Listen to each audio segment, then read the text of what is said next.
Olá pessoal, nesse vídeo nós vamos resolver um problema de equilíbrio líquido-vapor utilizando a abordagem assimétrica, também é conhecida por abordagem gama-phi. O enunciado diz o seguinte: prepare um diagrama TXY para o sistema metanol-benzeno na pressão de 1.0133 bar. Para tal, realize cálculos BOLT utilizando o modelo NRTL para representar a não idealidade da fase líquida. Para o sistema em questão, considere válidos os seguintes parâmetros desse modelo. Então aqui a gente tem os parâmetros energéticos ou parâmetros de interação binária do modelo NRTL, com os valores de B12 e de B21 dados por esses aqui na sua unidade de caloria por mol, e os parâmetros de não aleatoriedade da fase líquida, o alfa12 igual ao alfa21, que seria 0.4743. Esses parâmetros eles foram tirados do próprio livro do Smith e Van Ness no capítulo 12. Considere válidos os seguintes parâmetros de Antoine, ou seja, a gente tem essa correlação de Antoine como sendo válida que a gente vai utilizar na resolução do problema, e os parâmetros para o metanol e para o benzeno são esses valores ilustrados aqui. O método assimétrico ele parte da igualdade de fugacidade do componente em cada uma das fases em equilíbrio. A gente tem que essa igualdade deve ser obedecida para todos os componentes que estão no sistema, e a fugacidade do componente na fase vapor tem que ser igual à fugacidade do componente na fase líquida. A não idealidade da fase vapor é representada pelo coeficiente de fugacidade da substância nessa fase, e aqui a não idealidade da fase líquida é dada pelo coeficiente de atividade do componente na fase líquida. Aqui no lado direito surge esse termo FL, que é a fugacidade do líquido I puro na temperatura e na pressão do sistema. Nós já sabemos como obter fugacidade de líquidos puros em dadas condições de TIP. Seria PI-SAT vezes Phi-SAT vezes o fator de Ponting, aqui já considerando que o líquido é incompressível. O fator de Ponting é uma correção que leva em conta o efeito da pressão na fugacidade do líquido, e o Phi-SAT é uma correção para a não idealidade do vapor saturado na mesma temperatura desse líquido. Aqui, por uma questão de simplicidade, a gente vai desprezar o Phi-SAT e o fator de Ponting, vamos considerar que eles são valores muito próximos de 1, o que nos permite considerar que o F e L seria simplesmente o PI-SAT, portanto a gente tem essa equação para trabalhar com o equilíbrio. Agora percebam vocês que a pressão na qual a gente vai construir o gráfico é uma pressão baixa, a gente está falando de 1.0133 bar. Isso significa que nessas condições nós podemos lançar a hipótese de que o modelo de mistura de gases ideais é válido, ou seja, para cada um dos componentes na fase vapor, esse φ aqui seria igual a 1, que nos leva à equação da lei de Raoult modificada. Para a gente completar o arcabouço matemático desse problema, nós precisamos juntar a lei de Raoult modificada com um balanço molar realizado na fase vapor. Isso porque a gente vai fazer cálculos BOLT. Nós não sabemos inicialmente os valores de Y, mas nós sabemos que a soma deles tem que dar 1. Então, juntando essas duas equações aqui, a gente obtém justamente a expressão que nós vamos utilizar para resolver o nosso problema. Seria P igual à soma de xi, gama i, PI-SAT. A nossa resolução ela vai girar em torno desse diagrama de blocos que eu trago ilustrado aqui para vocês, sendo que a primeira etapa aqui seria fornecer os dados de entrada de um cálculo BOLT, ou seja, nós queremos saber em todos os pontos de equilíbrio que vão entrar no nosso gráfico qual que é a pressão do sistema e qual que é a composição da fase líquida. A pressão é constante igual a 1.0133 bar, isso aqui foi dado no enunciado, e a composição da fase líquida a gente vai considerar o x1 variando de 0 até 1, com um passo constante aqui de 0.05. Se isso aqui é um sistema binário, pessoal, o x2 seria 1 menos x1, e aqui a gente pode arrastar em todas as condições. Não se esqueçam de colocar mais casas decimais aqui nessas condições intermediárias. O nosso objetivo é utilizar essa equação para resolver o problema, ou seja, nós queremos inicialmente descobrir qual é a temperatura do sistema que faz com que o lado direito dessa equação seja igual ao lado esquerdo. Ou seja, nós queremos descobrir o valor de T que faz com que o ΔP de cada ponto de equilíbrio seja igual a 0. Perceba onde que o T vai influenciar aqui, pessoal. A temperatura ela influencia nos PSATs e influencia também nos gamas. A gente sabe que o gama de uma substância depende da temperatura do sistema e da composição da fase líquida em que ele está inserido, tá bom? Então vamos por partes aqui. A primeira coisa que a gente tem que fazer é fornecer um chute inicial de temperatura de equilíbrio em todas essas condições do nosso sistema. A gente tem diferentes formas de fazer isso. na nossa resolução aqui, nós vamos considerar essa equação que leva em conta as temperaturas de ebulição das substâncias puras, ou seja, a gente teria aqui esses valores de T-sat na nossa conta. Como é que a gente pode calcular uma temperatura de ebulição de uma substância pura, pessoal? É extremamente importante entender que uma substância ela vai entrar em ebulição quando a sua pressão de saturação num dado valor de temperatura se iguala com a pressão atmosférica a que ele está submetido, ou se iguala com a pressão do sistema a que ele está submetido. Se o Psat da substância for igual a P, a gente teria essa mudança de fase de líquido para vapor. Se for menor que P, a substância ela vai permanecer em fase líquida. E aqui a gente tira duas conclusões importantes. Primeiro, a temperatura de ebulição de uma substância ela vai depender da pressão a que ela está submetida, que seria aqui no caso o que ele está chamando aqui na figura de pressão atmosférica.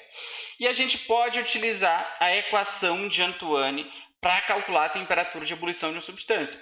Se a pressão que o nosso sistema está é de 1.0133 bar, e o Psat tem que ser igual ao P para a substância entrar em ebulição, a gente pode rearranjar a equação de Antoine da forma como eu trago ilustrado aqui para vocês. A gente substitui aqui o Psat como sendo a pressão do sistema, que em kPa vai dar 101.33, e aqui a gente isola o T, que seria o que a gente está chamando de Tsat, tá bom? Então, se a gente quiser calcular aqui o T1Sat e o T2Sat, a gente precisaria aplicar esses coeficientes. Para a substância 1 vai ser B, que divide A menos Ln de P, então seria isso, menos Ln de 101.33, porque a equação exige que a pressão esteja em kPa. Tudo isso aqui, menos C. Ou seja, isso aqui seria a temperatura de ebulição da substância 1, que é o metanol, nessa pressão de 101.33 kPa. Para a substância 2, a ideia é exatamente a mesma, a gente pode até aproveitar a fórmula aqui e simplesmente substituir os coeficientes aqui pelos corretos, né, que estariam aqui nessa linha 34. E aqui a gente teria 80 graus Celsius. Portanto, quem que seria o nosso chute inicial de temperatura no primeiro ponto de equilíbrio? Seria o x1 vezes o T1Sat mais x2 vezes o T2Sat. T1Sat e T2Sat a gente vai fixar aqui utilizando os cifrões, porque a gente não quer ter problema na hora de arrastar. E aqui a gente teria todas essas condições de temperatura iniciais que nós colocamos. Será que essas temperaturas aqui são de fato as temperaturas de equilíbrio para esse sistema nessas condições de pressão e de composição? Nós não sabemos ainda. Nós precisamos colocar esse valor de T aqui no lado direito dessa equação e ver se o ΔP vai ser igual a zero. Se for igual a zero, é porque o nosso chute foi muito bom e, de fato, a gente está falando da temperatura de equilíbrio. Se não for igual a zero, a gente tem que descobrir o valor de T, que faria com que o ΔP de cada ponto se anulasse. Mas vamos voltar aqui. Agora que a gente tem a temperatura em cada ponto e as condições de composição da fase líquida, nós temos condições de calcular os gamas e nós temos condições de calcular os Psats. Os Psats podem ser obtidos da própria equação de Antoine, então a gente pode colocar aqui o exponencial do A do metanol menos o B, que divide a temperatura em Celsius, portanto, essa é a temperatura que nós estamos considerando, mais o C. Aqui a gente precisa perceber que a equação de Antoine vai retornar em kPa, mas a gente quer isso em bar, portanto, a gente pode fazer uma conversão dividindo o resultado por 100. Uma outra coisa importante de perceber é que os valores de A, de B e de C são constantes para o metanol. Portanto, eles não vão mudar quando a gente arrasta e a gente tem que fixar eles utilizando os cifrões. Considerando todos os nossos valores de T da tabela, nós teríamos esses dados de Psat. Para a substância 2, a ideia é exatamente a mesma. A gente pode aproveitar a fórmula aqui da substância 1 e substituir os coeficientes aqui pelos que estão presentes na linha 34. Portanto, nós temos aqui os valores de Psat do benzeno agora. Para calcular os coeficientes de atividade das duas substâncias em fase líquida, a gente pode utilizar a função NRTL do XSOs. Antes, a gente precisa converter as temperaturas do sistema para o equivalente em Kelvin, porque vai ser o parâmetro de entrada da nossa função para calcular os LNs de gama. Então, como é que a gente utiliza essa função NRTL? Essa função ela vai retornar valores de LN de gama para todos os componentes que estão na fase líquida. No caso aqui seriam os componentes 1 e 2. Então, a gente precisa selecionar as duas células adjacentes nas quais a gente quer que a função dos XSOs imprima os LNs de gama. Então, com as duas células selecionadas, a gente escreve igual NRTL, que seria o nome do modelo, e aqui a gente pode apertar Ctrl Shift A E aqui o Excel vai fornecer para a gente quais são os parâmetros de entrada dessa função. O primeiro seria a constante dos gases ideais nas unidades apropriadas. Aqui o nosso parâmetro de interação binária está em caloria por mol, portanto nós precisamos fornecer um valor do R em caloria por mol Kelvin. A gente vai fixar essa célula para não ter problema na hora de arrastar. Segundo, a gente entra com a temperatura do sistema, que deve estar em Kelvin, tá bom? Então a gente vai tirar os valores aqui dessa coluna H. A gente não fixa a temperatura porque ela muda nos diferentes pontos de equilíbrio. A composição, que seria aqui esse X Celsius. A composição a gente precisa fornecer para todas as substâncias da fase líquida, então seria esse intervalo. E os parâmetros do modelo que devem ser fornecidos na ordem ilustrada aqui. Os parâmetros também vão ser fixados para evitar problemas na hora de arrastar. Para a gente obter o resultado dessa função, pessoal, nós precisamos apertar Ctrl, Shift, Enter. E aqui ela vai retornar os valores de Ln de gama 1 e de Ln de gama 2 nas condições de equilíbrio dessa primeira linha da nossa tabela. Nós podemos arrastar essa função em todas as outras condições, portanto, nós temos os Ln de gama calculados pelo modelo NRTL nessas condições de composição e nas temperaturas que nós chutamos inicialmente. Agora, nós podemos calcular os gamas passando em exponencial, e aqui a gente pode arrastar essa fórmula para a direita e para baixo. E agora nós temos condições de avaliar os ΔPs em cada ponto. Então, calculando o somatório, nós teríamos x1, gama 1, P1 SAD, mais x2, gama 2, que está aqui na célula N47 escondida, vezes o P2 SAD.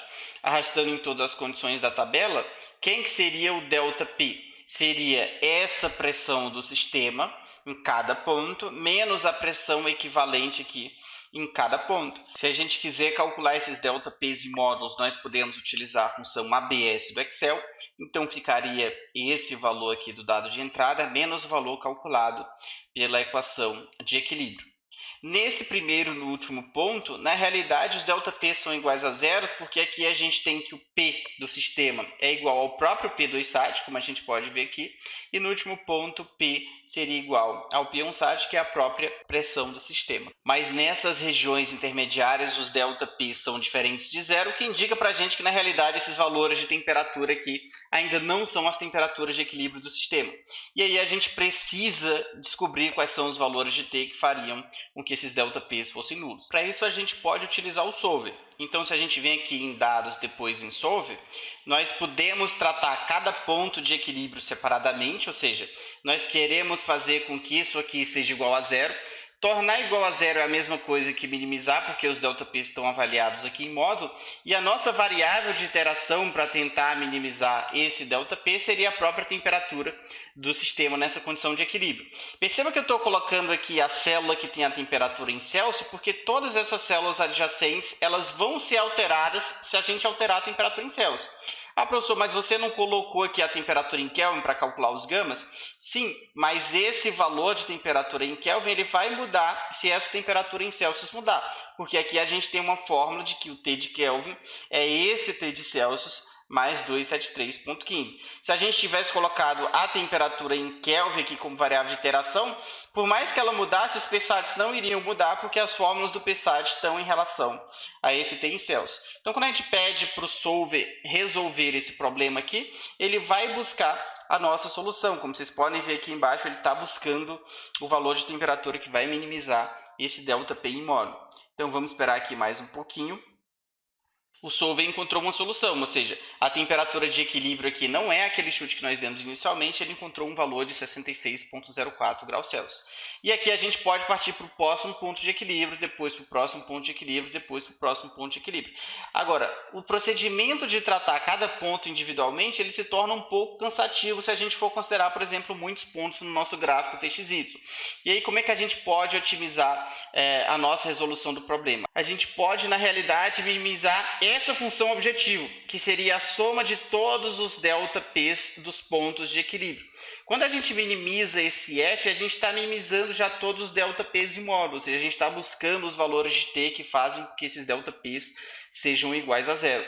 Então, eu vou retornar aqui essa condição para o chute inicial, ou seja, eu vou rearrastar essa fórmula aqui para cima, e aqui a gente vai somar todos os valores de ΔP, e aí a gente vai pedir para o solver minimizar não mais ponto a ponto, na realidade ele vai minimizar essa soma, alterando todas as temperaturas. Não tem problema nenhum eu colocar todas as temperaturas como variáveis de iteração, porque cada valor de T só vai influenciar no ΔP de equilíbrio da linha correspondente. Depois de algum tempo rodando, o solver encontrou a solução. Demorou um pouquinho aqui no meu computador, então pode ser que demore um de vocês também. E aqui a gente clica em OK para manter a solução do solver. Vocês podem ver aqui que os valores de temperatura eles foram todos alterados. E esses são os valores de T que fazem com que os ΔPs sejam iguais a zero. Se a gente olha aqui para a nossa função objetivo, não é exatamente igual a zero, mas está muito próximo de zero, indicando que os ΔPs em módulo que entraram aqui são todos muito próximos de zero. Com esses valores de temperatura que nós temos, nós podemos calcular a composição da fase vapor e assim finalizar o nosso cálculo de temperatura de bolha. A gente teria que o Y1 da própria equação de equilíbrio que nós estamos considerando aqui seria o X1 vezes o γ1 vezes o P1sat dividido por esse valor de pressão calculado. E agora que nós temos esses valores aqui de Y, nós temos condições de plotar o que ele pede lá no enunciado, que seria o gráfico TXY. A gente pode inserir uma curva com esses valores de X e esses valores de temperatura, e aqui a gente pode inserir uma outra curva agora com a abscissa sendo os valores de Y calculados e a ordenada sendo os valores de T calculado. E a gente teria um gráfico exatamente que eu trago ilustrado aqui para vocês. A curva TY acima da curva TX, como nós já sabemos, e vocês veem que o modelo prevê que existe um azeótropo para esse sistema, né? Seria um ponto em que essas curvas de bolha e de orvalho se tocam. Seria mais ou menos aqui nas proximidades da fração molar de metanol igual a 60%, com um certo valor de temperatura aqui, que poderia ser lido no gráfico, né? Aqui próximo também a 60 graus Celsius. Uma forma mais simples da gente visualizar que esse sistema tem um azeótropo seria fazendo um gráfico Y por X, né? Assim, a fração molar do metanol na fase vapor, fração molar do metanol na fase líquida. Como é que a gente faz esse gráfico? A gente clica aqui em selecionar dados, a gente vai colocar a curva Y por X, sendo esses valores de X a abscissa e os valores calculados de Y a ordenada. Então, quando a gente coloca aqui em OK, a gente teria essa curva plotada. Mas ainda assim, nós precisamos enxergar que existe um azeótropo. E aí a gente adiciona aqui uma reta 45 graus, ou seja, uma reta com a equação Y igual a X. Portanto, os valores da nossa abscissa aqui seriam esses. Os valores da nossa ordenada, como é Y igual a X, também seriam esses. Quando a gente clica em OK, aqui ele não pegou, como vocês podem ver, então vou colocar de novo, seriam esses valores aqui da nossa ordenada. Quando a gente clica em OK, a gente obtém, na realidade, essa reta. Bom, se a curva Y versus X prevista pelo modelo, ela toca a reta Y igual a X, é porque a gente tem um azeótropo aqui próximo de 60% de metanol, tá bom? E essa curva em vermelho aqui, como ela foi obtida toda na pressão de 1 bar, ela é uma isobra. Se a gente for consultar uma tabela de dados experimentais para esse sistema, na realidade a gente pode ver aqui nesse site do Dortmund Data Bank, que eu vou deixar referenciado aqui na descrição do vídeo, a gente vê que de fato esse sistema ele exibe um azeótropo, né? Aqui ele está considerando que o benzeno é o componente 1 e o metanol é o componente 2, e esse azeótropo, conforme medido experimentalmente, ocorre quando eu tenho 61,6 molar de metanol. Isso está próximo aqui da previsão do modelo. Esse azeótropo ocorre na pressão de 1.0132 bar, que é próximo do valor que nós consideramos, aqui na temperatura de 331,11 Kelvin. Tá ok, pessoal? Então essa era a ideia que eu queria passar para vocês. É extremamente importante que vocês tentem executar esse tipo de cálculo para se familiarizar com o uso do XSOs. Qualquer dúvida que vocês tenham, tanto na teoria quanto na utilização do XSOs, eu fico à disposição. Um abraço e até o próximo vídeo.